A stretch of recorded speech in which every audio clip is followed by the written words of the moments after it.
احنا اعقل كائن على الكوكب ده. نكتة مش كده؟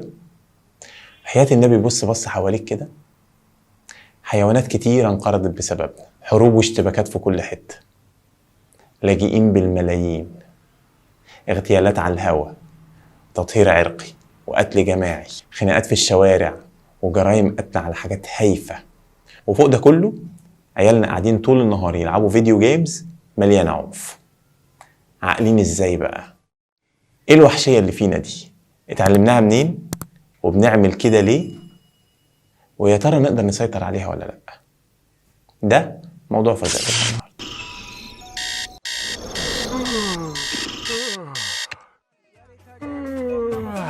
بتلوك اكنك معفي، اكن الضربة بتاعتي بعيدة. عامل ليه فازلوكا مان بالراب في وشك شوكة. اجيب اوتوجن واسيب سكسوكة، عامل الدنيا كما تاكل سوكة. كيفي كده كيفي هنا، واللي اقوله همشي. كيفي كده كيفي هنا، زميلي موقعي ده مفيش جنبي. كيفي كده كيفي هنا، واللي اقوله همشي. كيفي كده القتل غريزة طبيعية موجودة في 40% من الحيوانات عشان تاكل وتعيش. بس الحيوانات الراقية اللي احنا منها وخصوصا الذكور أعنف، لأنها اجتماعية وبتحمي مناطق النفوذ بتاعتها. واحنا على كل المصايب اللي احنا عاملينها دي مش أكتر كائن بيقتل، ولا احنا الكائن الوحيد اللي بيقتل في بعضه. النمايسة قتالين قتلة، مش دول، ده دول غلابة.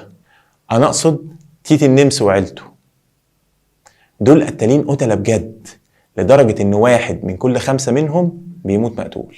ده غير إن في حيوانات تانية بتقتل في بعضها زي الديابة والشمبانزي. امال احنا سمعتنا الوحشة دي جبناها منين؟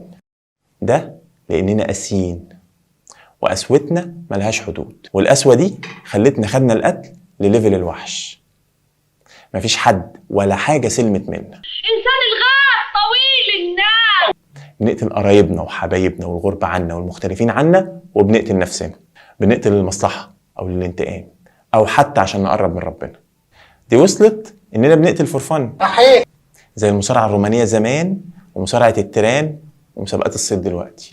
العلماء توقعوا بناء على أقرب حيوان لينا في سلسلة التطور إن معدل قتلنا البعض يبقى حوالي 4%. بس عشان إحنا ناصحين والشيطان يكمن في التفاصيل فخيبنا ظنهم، والنسبة دي ما طلعتش صح. لأن العنف عندنا مش موجود في جيناتنا بس اللي ما بتتغيرش، ده موجود كمان في البيئة والمجتمعات ولحماية مناطق نفوذنا، ودول بيتغيروا. وبقى عندنا دلوقتي قادة وشعارات وأيديولوجيات وأديان ودول، وبقى عندنا طول الوقت دلوقتي إحنا وهم. وده خلى نسبة القتل عندنا عمرها ما كانت ثابتة، وصلت في أوقات ل 12% في أوروبا في العصور الوسطى، بكمية حروب رهيبة في الوقت ده، ومحاكم كانت تقريبا اللي بيعطس بتعدمه. النسبة دي فضلت تقل لحد ما وصلت دلوقتي ل1.3%. بس ما تستقلش النسبة دي، لأننا دلوقتي 7 بليون بني آدم، يعني 1% ده رقم مرعب. ده غير إن النسبة دي بتختلف من بلد لبلد، وممكن توصل في المناطق العنيفة ل65%. وده معناه إن الوحشية اللي جوانا حاضرة طول الوقت ومش مرتبطة بثقافة معينة. يا ساتر يا رب، سلام قولا من رب رحيم. بس في اللي بيتحكم فيها، زي البيئة والمجتمعات والقوانين اللي بتقول إمتى تطلع وإمتى ما تطلعش. الوحشية دي هي اللي بتخلي منتجات اللحوم يتحط لك فيها شوية دم عشان يجيبوا رجلك ويفهموك إنها طازة. قال سمكة القرش بتشم ريحة الدم من على بعد كام ميل. قال طب يا سيدي، المدام عندك بتشمها من على باب السوبر ماركت، عشان كده بتشتري لك كبدة وسجق لحمة مفرومة.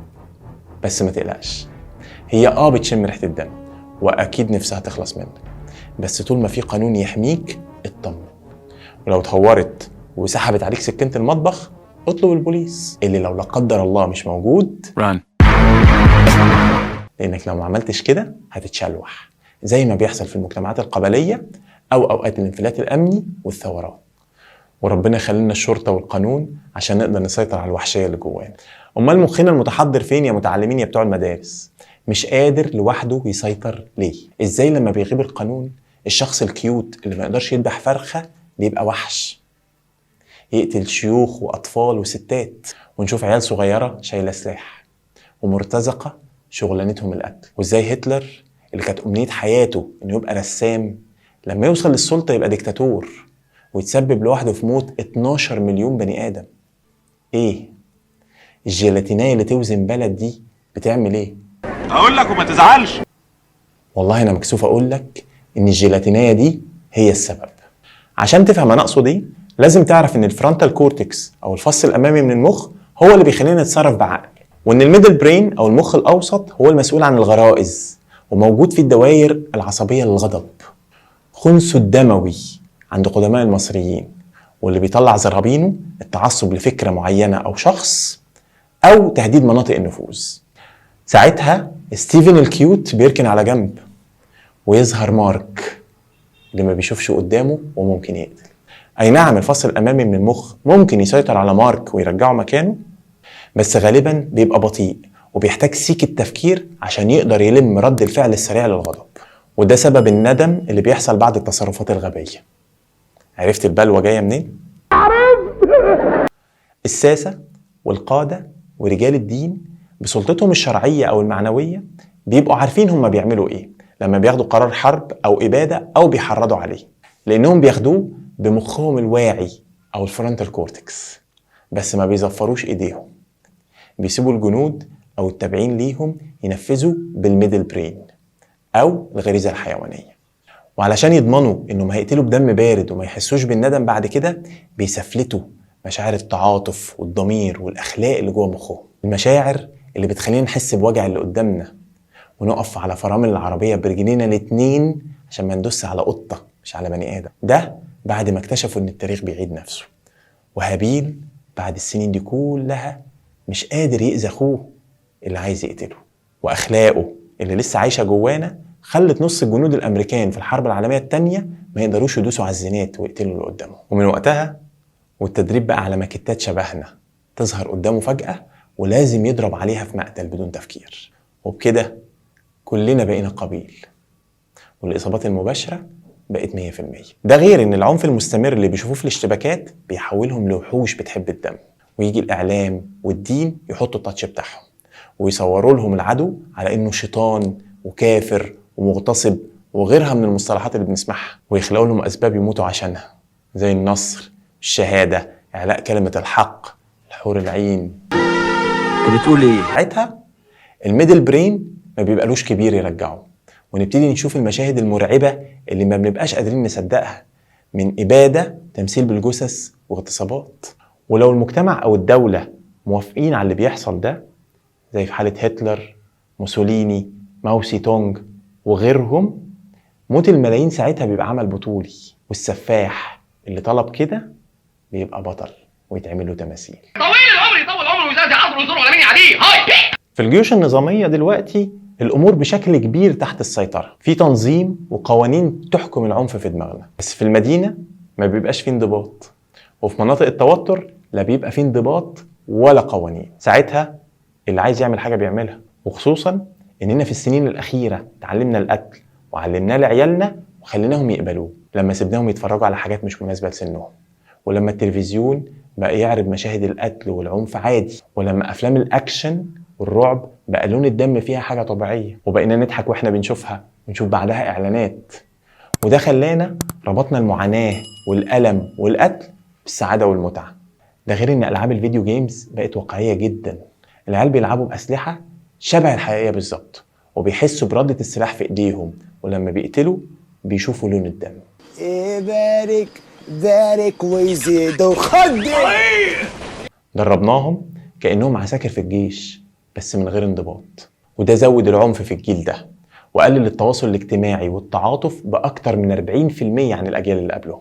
وبعد ده كله جايين نستغرب من كمية العنف وجرائم القتل اللي بنسمع عنها كل يوم وبنشوفها في مناطق التوتر. احنا اللي عملنا كده، علمنا الناس تقتل وعلمناهم يستمتعوا بالقتل. وبدل ما جرائم القتل كانت ثورة غضب والقاتل بيحس بالندم بعدها، بقى في سفاحين بيستمتعوا بالقتل ويكرروه لو في فرصة، والمجتمع والقانون ما بيتحركوش إلا بعد ما بتحصل المصيبة.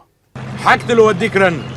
والأمثلة كتير، اللي قتل عشان شاف رؤية من ربنا أو شيطان قال له يعمل كده، أو اللي بيصفي حسابه مع مجموعة بعينها لأنه بيكرههم أو لأنهم بس مختلفين عنه، أو اللي بيحس بالسيطرة أو بسعادة جنسية وهو بيقتل. وسواء كان سايكوباتي أو مريض نفسي عنده delusions ومش عارف يفرق بين الحقيقة والخيال، فالمجتمع ليه دور، لأنه علمه يعمل كده وخلى القتل حاجة سهلة عليه. وعلشان العنف مش مجرد دور برد، فكان لازم نحدد أصل المشكلة عشان نقدر ندور على حل. الموضوع صعب ومعقد وكلنا لازم يبقى لنا دور. إحنا المجتمع، الدولة. قول يا ستموني قول. إحنا دورنا مع نفسنا ومع عيالنا في إننا نبقى قدوة ليهم، ونبني شخصيات سوية، ونفلتر اللي يتعرض عليهم، ونعلمهم يتحكموا في عواطفهم ويقبلوا الاختلاف اللي حواليهم، ونعرفهم إن في طرق كتير يقدروا يجيبوا بيها حقهم غير دراعهم، وإن أي هدف في حياتهم محتاج صبر وتعب عشان نقدر نوصل له. حتى لو غلطوا أو فشلوا لازم يتعلموا إنهم يحاولوا تاني ويجربوا طرق جديدة، وناخد بالنا من أي تصرفات عنيفة أو أفكار متطرفة ونطلب مساعدة المتخصصين ساعتها. المجتمع كمان ليه دور في رفض العنف والتحريض عليه أيا كان سببه، وتحسين التواصل والتوافق بين أطياف المجتمع المختلفة عن طريق الاهتمام بالمواضيع المشتركة اللي تهم الناس كلها. مش مهم مين يحكمنا على قد ما مهم إن كلنا نعيش كويسين وفي أمان. الدولة كمان دورها كبير في تفعيل القانون للرد على العنف الفردي ومحاسبة أي حد بيحرض على العنف أيا كان منصبه أو مكانته. ده بالإضافة لدعم محتويات على الميديا عشان تقرب الناس من بعض، للرد على محتويات العنف والكراهية اللي ما بقاش فيه رقابة عليها دلوقتي بسبب الإنترنت. وطبعا توفير الدعم النفسي المستمر للناس اللي تعرضت للعنف أو للناس اللي شغلانتها صعبة وعنيفة، زي الدكاترة اللي بيتعاملوا مع الحوادث، أو رجال الشرطة والجيش اللي بيطلعوا مداهمات وممكن يضطروا يقتلوا.